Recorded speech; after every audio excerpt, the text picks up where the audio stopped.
Assalamualaikum warahmatullahi wabarakatuh. Kami dari kelompok 2 yang beranggotakan 1.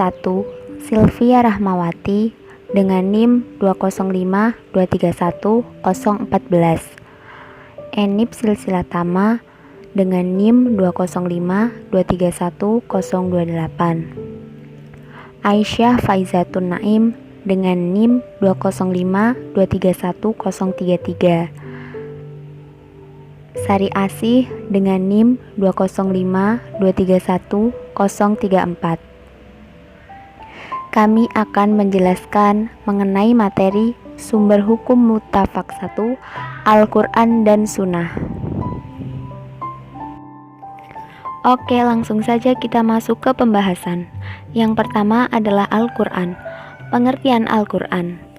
Secara bahasa, kata Al-Quran merupakan bentuk masdar dari kata qara'a yang bisa dimasukkan pada wazan fu'lan yang berarti bacaan atau apa yang tertulis padanya, maqru, seperti yang terdapat dalam surat Al-Qiyamah ayat 17-18 yang artinya sesungguhnya kami yang akan menyimpulkannya di dadamu dan membacakannya. Apabila kami telah selesai membacakannya, maka ikutilah bacaan itu. Lalu yang selanjutnya adalah pengertian Al-Quran secara istilah.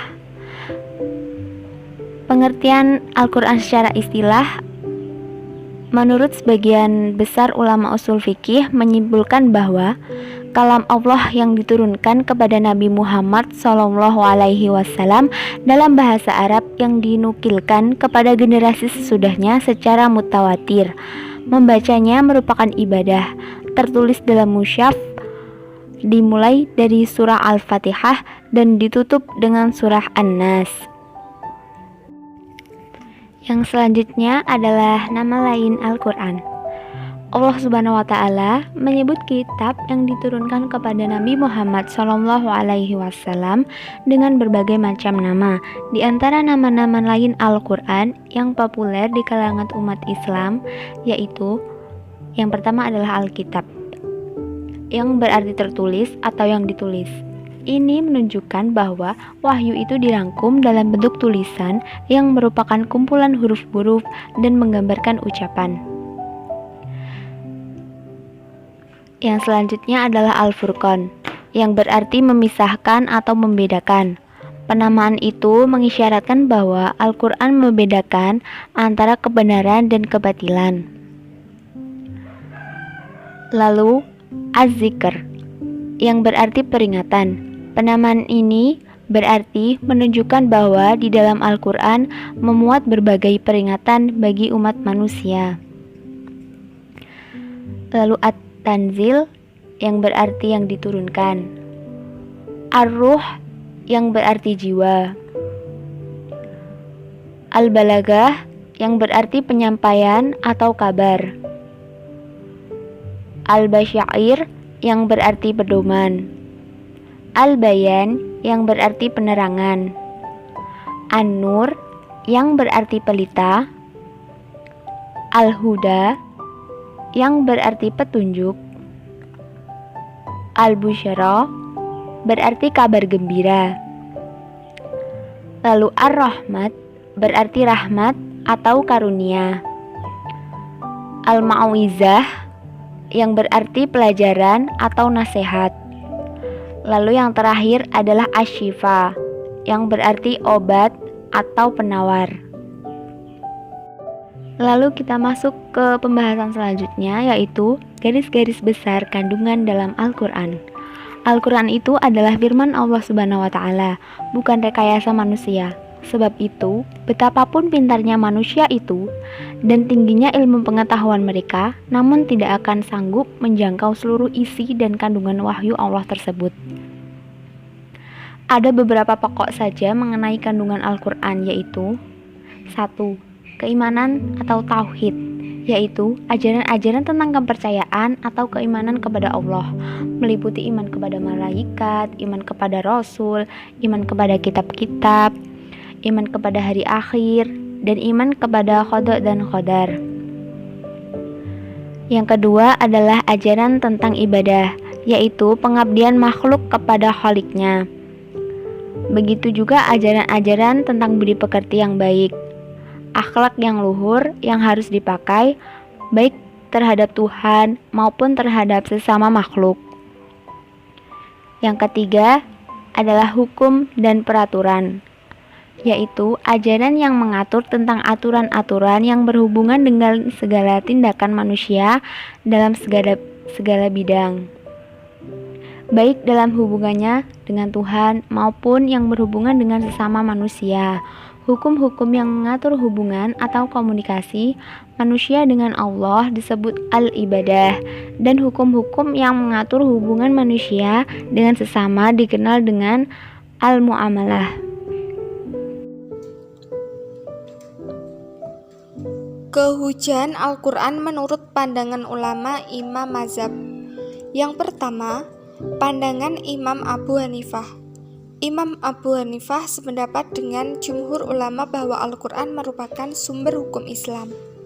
Namun menurut sebagian besar ulama, Imam Abu Hanifah berbeda pendapat dengan jumhur ulama mengenai Al-Quran itu mencakup lafal dan maknanya atau maknanya saja.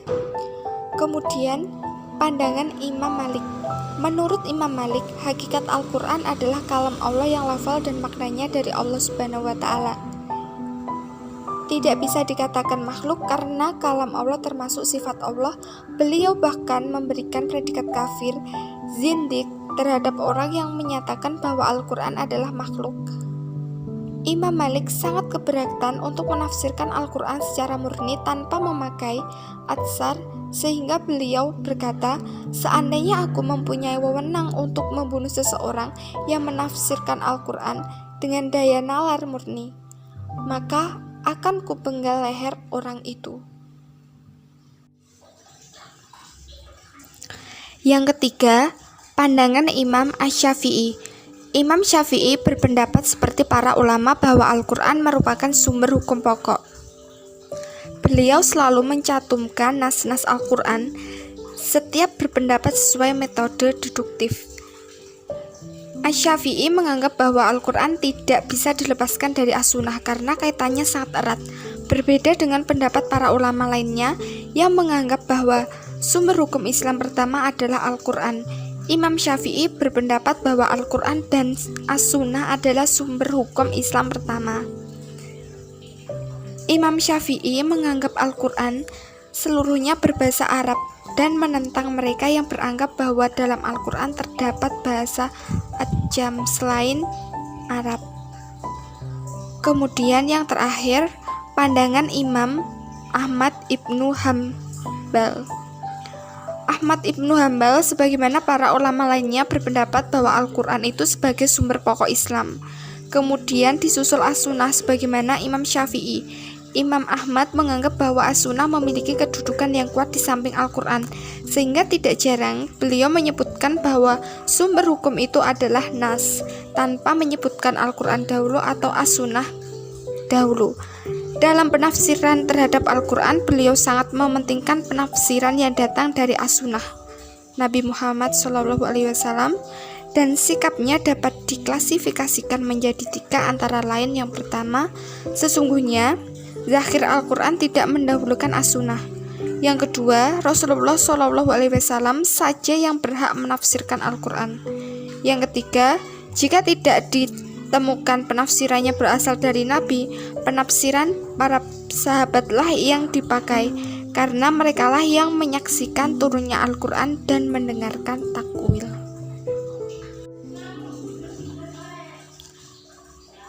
Petunjuk dilalah Al-Quran. Ditinjau dari segi dilalahnya, ayat-ayat Al-Quran dibagi menjadi dua bagian. Yang pertama, nas yang hadli dilalahnya, yaitu nas yang jelas dan tegas maknanya, tidak bisa ditakwil, tidak mempunyai makna yang lain, dan tidak tergantung pada hal-hal lain di luar nas itu sendiri. Contohnya adalah ayat yang menetapkan kadar pembagian waris, pengharaman riba, pengharaman daging babi, hukum zina, dan sebagainya. Ayat-ayat tersebut memahaminya tidak perlu ijtihad.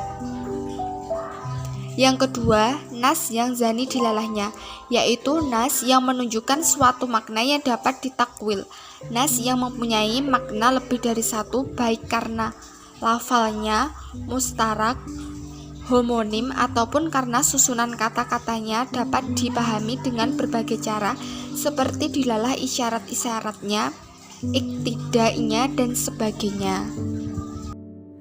Yang kedua adalah sunnah. Pengertian sunnah. Secara bahasa, sunnah adalah jalan yang biasa dilalui atau suatu cara yang senantiasa dilakukan tanpa mempermasalahkan apakah cara tersebut baik atau buruk. Arti tersebut bisa ditemukan dalam sabda Rasulullah SAW yang artinya, barang siapa yang membiasakan sesuatu yang baik di dalam Islam, maka ia menerima pahalanya dan pahala-pahala orang-orang sesudahnya yang mengamalkannya. Hadis riwayat Muslim.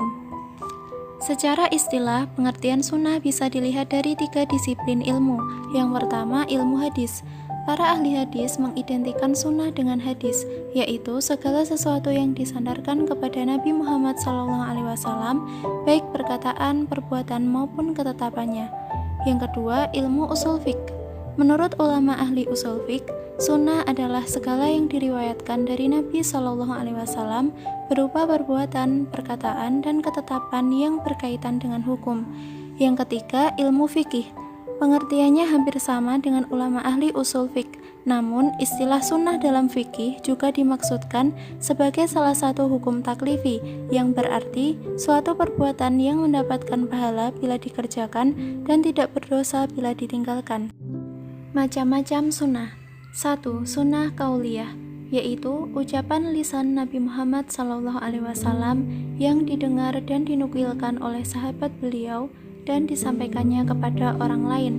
Yang kedua, sunnah fi'liyah, yaitu perbuatan dan tingkah laku yang dilakukan oleh Nabi Muhammad SAW yang dilihat atau diketahui oleh sahabatnya, kemudian disampaikannya kepada orang lain dengan ucapannya. Yang ketiga, sunnah takririyah, yaitu perbuatan seorang sahabat atau ucapannya yang dilakukan di hadapan atas pengetahuan Nabi, tetapi tidak ditanggapi atau dicegah oleh Nabi. Kedudukan sunnah terhadap Al-Quran. Yang pertama, sunnah sebagai takkid atau penguat Al-Quran. Hukum Islam disandarkan pada 2 sumber, yaitu Al-Quran dan sunnah. Maka tidak heran apabila banyak sekali sunnah yang menerangkan tentang kewajiban sholat, zakat, puasa, larangan musyrik, dan lain-lain. Yang kedua, sunnah sebagai penjelas Al-Quran. Sunnah adalah penjelas atau bayanu tasyri' sesuai dengan firman Allah surat An-Nahl ayat 44, yang artinya, telah kami turunkan kitab kepadamu untuk memberikan penjelas tentang apa-apa yang diturunkan kepada mereka, supaya mereka berpikir. Quran surat An-Nahl ayat 44. Diakui bahwa sebagian umat Islam tidak mau menerima sunnah, padahal dari mana mereka mengetahui bahwa salat zuhur itu 4 rakaat, maghrib 3 rakaat, dan sebagainya kalau bukan dari sunnah. Maka jelaslah bahwa sunnah itu berperan penting dalam menjelaskan maksud-maksud yang terkandung dalam Al-Quran, sehingga dapat menghilangkan kekeliruan dalam memahami Al-Quran. Penjelasan sunnah terhadap Al-Quran dapat dikategorikan menjadi 3 bagian. Yang pertama, penjelasan terhadap hal yang global, seperti diperintahkannya sholat dalam Al-Quran tidak diiringi penjelasan mengenai rukun, syarat, dan ketentuan-ketentuan sholat lainnya. Maka hal itu dijelaskan oleh sunnah sebagaimana sabda Rasulullah SAW yang berarti, "Salatlah kamu semua sebagaimana kamu telah melihat saya salat." Lalu, penguat secara mutlak. Sunnah merupakan penguat terhadap dalil-dalil umum yang ada dalam Al-Quran. Lalu, sunnah sebagai taksis terhadap dalil-dalil Al-Quran yang masih umum. Yang ketiga adalah sebagai musyari', yaitu pembuat syariat. Sunnah tidak diragukan lagi merupakan pembuat syariat dari yang tidak ada dalam Al-Quran, misalnya diwajibkannya zakat fitrah, disunahkan akikah, dan lain-lain. Dalam hal ini, para ulama berbeda pendapat.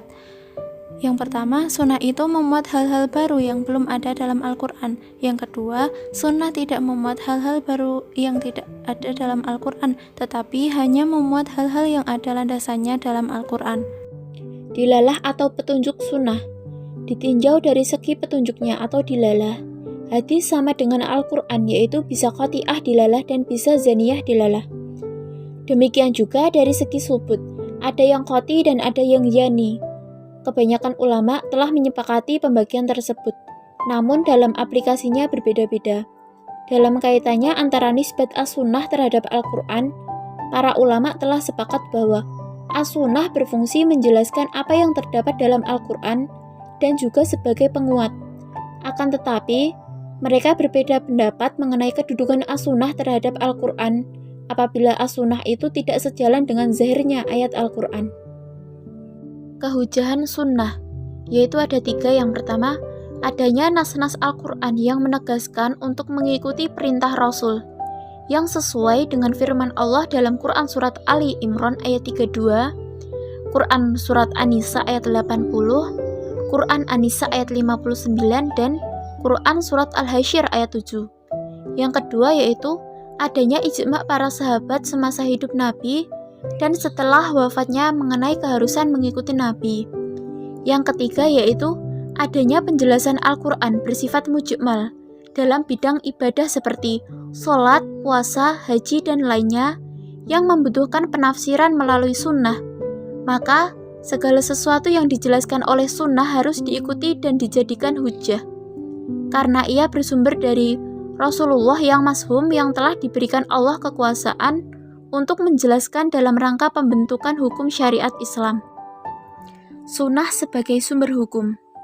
Sunnah berfungsi sebagai penjelas terhadap hukum-hukum yang terdapat dalam Al-Quran, sebagaimana disebutkan sebelumnya. Dalam kedudukannya sebagai penjelas, sunnah kadang-kadang memperluas hukum Al-Quran atau menetapkan sendiri hukum di luar apa yang ditentukan Allah dalam Al-Quran. Demikian presentasi dari kelompok kami.